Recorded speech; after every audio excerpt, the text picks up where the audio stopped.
All right, today we are diving into a conversation that happened about 2,500 years ago, but it's about one of the biggest questions we still ask ourselves today. And the answer, as you're about to see, is more powerful and relevant than you might think. Let's get right into it. So let me just ask you this straight up. Is your birth your destiny? I mean, really think about it. Does where you come from, your family, your social status, your background, does that define the absolute limit of what you can become? It's a huge question, and it's one we're all still wrestling with. Well, it turns out this is not a new question. Not at all. Way back in ancient India, a very powerful ruler, King Pasenadi, basically rolls up to the Buddha with this exact heavy question on his mind. He's looking at the world around him, and he's got some serious concerns about how his society is structured. He lays it all out. See, in his kingdom, you had four basic groups. The Kshatriya, those were the nobles, the warriors, the Brahmana, the priests, the Vesa, who were the merchants, and the Sudra, the laborers. So the king's question, when you boil it all down, was pretty simple. Are some people just born better than others? And the Buddha's response, well, it's a total game changer. He doesn't even get into a discussion about birth or social class. Nope. He completely flips the script and shifts the focus to something that anyone can develop. He says success, whether in life or on a spiritual path, it all comes down to 5 key qualities inside you. So what are these 5 factors? Well, here they are. First, faith, or you could say conviction in what you're doing. Second, good health. You need a solid foundation. Third, honesty. No tricks, no deception, just being real. Fourth is energy, to actually get up and do the work.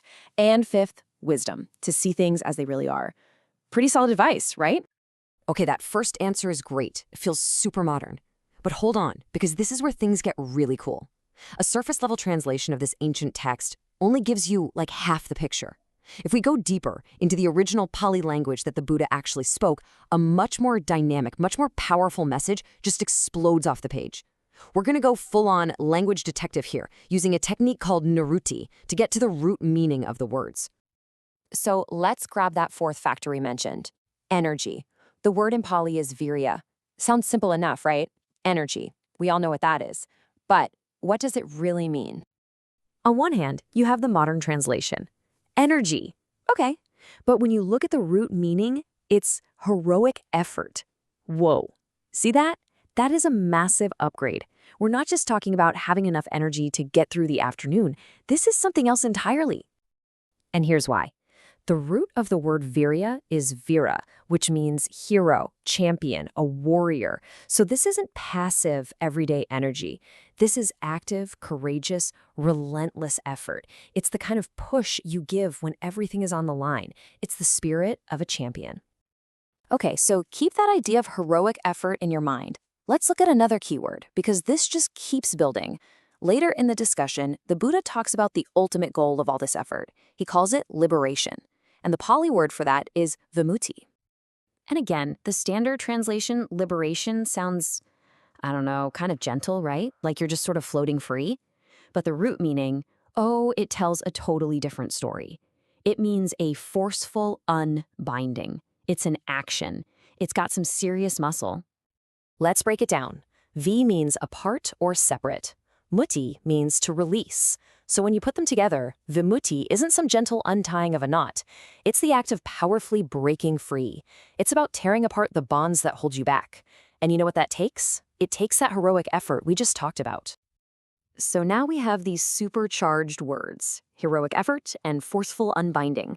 And with those two concepts in our back pocket, the Buddha's final point to the king, his big mic drop moment, it lands with so much more power. He does it with this simple, absolutely brilliant analogy. He tells the king, look, just imagine you're starting a fire. And let's say you start with some good dry wood from a noble sala tree.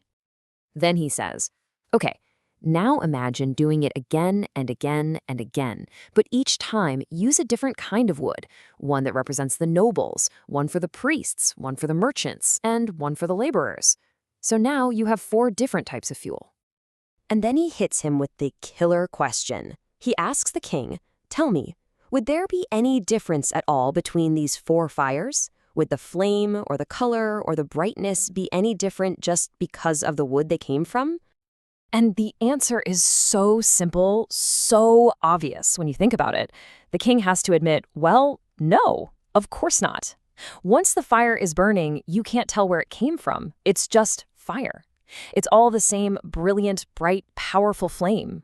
That's it. That's the whole teaching in a nutshell. The starting material, the fuel, might be different for everyone. But the fire, the potential that's realized, that fire is exactly the same.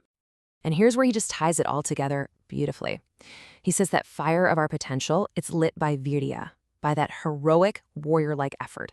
And in the final result, in that vimutti, that forceful breaking free, there is absolutely positively no difference whatsoever based on where you started. So, let's bring this home. What does this actually mean for you, for me, for all of us? It means your background. That's just the wood. It's the starting material you were handed. Your true potential, that's the fire waiting inside it. And the quality of that fire, how bright it burns, how much warmth it gives, that depends only on the quality of the effort you put in. When you strip everything else away, you're left with this one single, radical, incredible idea. The potential for brilliance, for greatness, for that forceful unbinding is identical in every single one of us. It is one and the same. So the fuel you are given, that's just a fact of your life. But the fire you create with it, that is a choice. So the question the Buddha left the king with is the exact same one he leaves for us. What kind of fire will you choose to create?